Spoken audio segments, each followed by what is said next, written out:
Hello student, कैसे हैं आप सब। एक बार पुनः से कोचिंग क्लासेस पर स्वागत है। उम्मीद करता हूं आप सब अच्छे होंगे, मस्त होंगे, बेहतर होंगे, आपकी पढ़ाई भी बेहतर चल रही होगी। क्लास 12 फिजिक्स एनसीईआरटी में चैप्टर 8 में आज ऑनलाइन फैक्ट लेकर आया हूं। बोर्ड एग्जाम 2024 की तैयारी कर रहे हैं तो प्लेलिस्ट में सारे आपको वीडियोज मिल जाएंगे। इस चैप्टर का मैराथन क्लास भी अपलोड कर दिया है तो आप लोग देख लेना, ठीक है। चलिए शुरू करते हैं बच्चों। आज का क्वेश्चन देखिएगा। पहला क्वेश्चन है, विद्युत चुम्बकीय तरंगे कैसे उत्पन्न होती है। तो त्वरित आवेश, जब आवेश में गति होती है, आवेश गति करता है तो उसके वेग में परिवर्तन होता है तो त्वरित आवेश कहलाता है। कहीं ना कहीं तो हमारा विद्युत चुम्बकीय तरंग उत्पन्न होता है। वैसे भी आवेश के माध्यम से विद्युत क्षेत्र और चुम्बकीय क्षेत्र दोनों चीज उत्पन्न हो सकता है। अगला नंबर देखिए, विद्युत चुम्बकीय तरंगों के अस्तित्व की प्रायोगिक पुष्टि सर्वप्रथम किसने की। हर्ट्ज ने। देखिए यहां पर खोज अलग मैटर रखता है, लेकिन पुष्टि सर्वप्रथम किसने किया तो हर्ट्ज ने बताया कि विद्युत चुम्बकीय तरंग होता है। निर्वात में विद्युत चुम्बकीय तरंग के चाल के लिए जो सूत्र होता है C बराबर होता है 1/√μ0 ε0। ओजोन मंडल अवशोषित करता है पराबैंगनी किरणें। ओजोन मंडल क्या अवशोषित करता है बच्चों, पराबैंगनी किरणें, ठीक है। ओजोन मंडल क्या अवशोषित करता है, पराबैंगनी किरणें। आगे देखिए, तरंग सदिश को व्यक्त किया जाता है K बराबर 2π/λ। K बराबर 2π/λ तरंग सदिश की बात की जा रही है। अगला क्वेश्चन है, विद्युत चुम्बकीय तरंग में विद्युत क्षेत्र के परिमाण E तथा चुंबकीय क्षेत्र के परिमाण B में संबंध क्या होता है। B बराबर E/C, जहां C क्या है, चाल है, प्रकाश का चाल है। C क्या है, प्रकाश का चाल है। विद्युत चुंबकीय तरंग की प्रकृति क्या होती है, अनुप्रस्थ तरंग। कैसा बच्चों, अनुप्रस्थ तरंग। आगे देखिएगा, दृश्य प्रकाश का रंग उसके किस पर आधारित होता है, आवृत्ति पर आधारित होता है। रंग किस पर डिपेंड करता है बच्चों, आवृत्ति पर।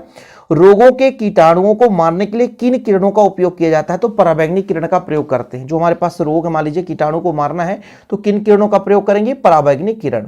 दृश्य प्रकाश का तरंगदैर्घ्य कितना होता है, 400 नैनोमीटर से 800 नैनोमीटर दृश्य प्रकाश का तरंगदैर्घ्य। सबसे अधिक आवृत्ति की विद्युत चुम्बकीय तरंग, ठीक है, वो गामा है। सबसे अधिक आवृत्ति किसकी होती है, गामा किरणों की। वे तरंगे जिनकी आवृत्ति मेगाहर्ट्ज की कोटि की होती है वो रेडियो तरंग होती है बच्चों, ठीक है। ये सारे ऑब्जेक्टिव क्वेश्चन पूछे गए कहीं ना कहीं से, इसलिए आप लोगों को बिल्कुल मिस नहीं करना है। इसके बाद अगला प्रश्न देखिएगा, चंद्रमा की दूरी किस प्रकार की तरंग से ज्ञात की जाती है, सूक्ष्म तरंग से, ठीक है। दृश्य प्रकाश किरणों के तरंगदैर्घ्य की कोटि होती है 10⁻⁻6 मीटर, 10⁻�6 मीटर। अंधेरे में फोटोग्राफी में प्रयुक्त होने वाला तरंग जो होता है अवरक्त विकिरण होता है। अंधेरे में फोटोग्राफी के लिए प्रयुक्त, ये क्वेश्चन कई बार पूछा गया है। विद्युत चुम्बकीय तरंगों के आविष्कारक कौन है तो मैक्सवेल साहब है। कौन है बच्चों, मैक्सवेल साहब। देखिए मैक्सवेल जी हैं।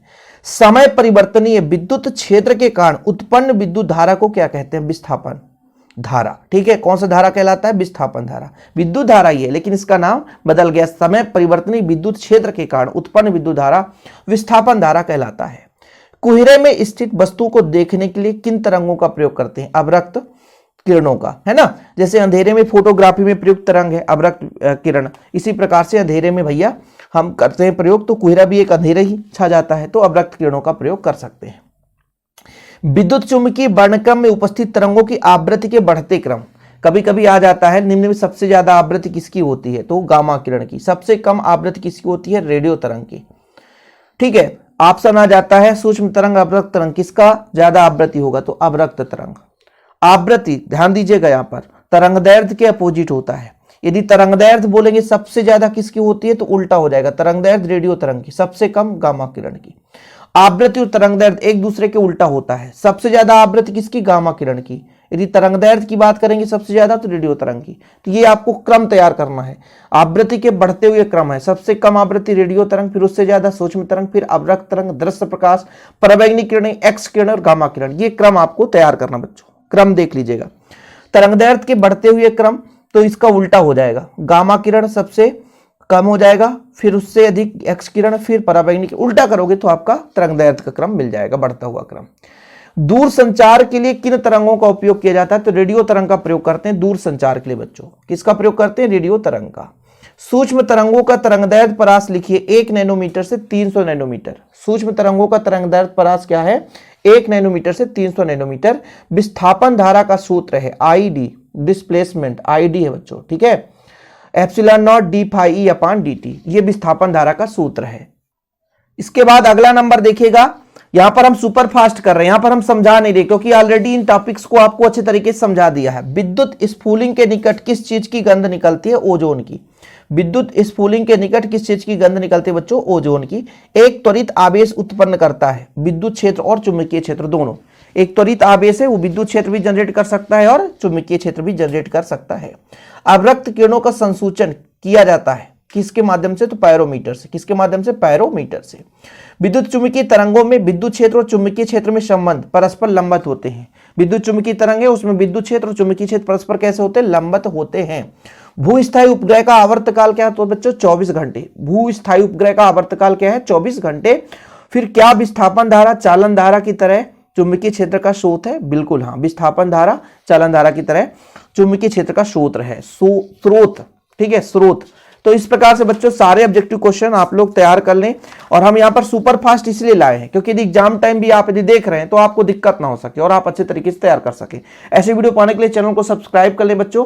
और यदि पहली बार आए हैं तो यदि आपके पास नोट्स नहीं है तो कॉन्टैक्ट नंबर ले लीजिए 9685299149। ये मेरा पर्सनल नंबर है 9685299149। इस पर आप कॉन्टैक्ट करके नोट्स बाय कर सकते हैं।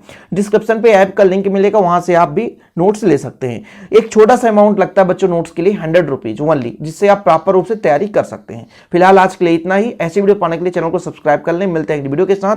जय हिंद, वंदे मातरम।